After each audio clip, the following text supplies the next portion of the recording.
सगळीकडे झोपून ठेवायचे.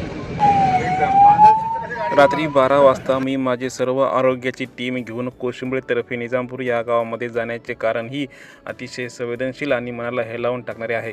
आंध्र प्रदेशात तब्बल 4 वर्ष विना वेतन किंवा बळजबरीने कामावर डांबून ठेवलेल्या 50 कामगारांची प्रशासकीय प्रयत्नानंतर अखेर सुटका झाली आहे.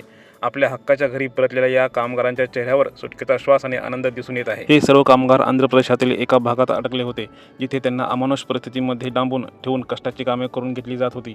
या प्रकरणाची कुणकुण लागताच स्थानिक प्रशासनाने तातडीने पाऊल उचलले आणि या कामगारांची सुटका करून त्यांना सुखरूप त्यांच्या मूळ गावी परत आणण्याची मोहीम फत्ते केली आहे. घरी पोहोचताच प्रशासनाने या सर्व कामगारांची विशेष आरोग्य तपासणी, मेडिकल चेकअप केले आहे.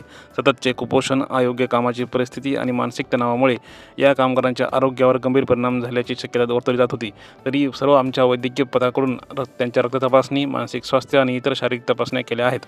प्रशासन आता या कामगारांच्या पुनर्वसनावर आणि त्यांना न्याय मिळवून देण्यावर भर देत आहे. यामागे कोण यंत्रणा किंवा कोणती व्यक्ती सामील आहे याचाही कसून शोध घेतला जात आहे.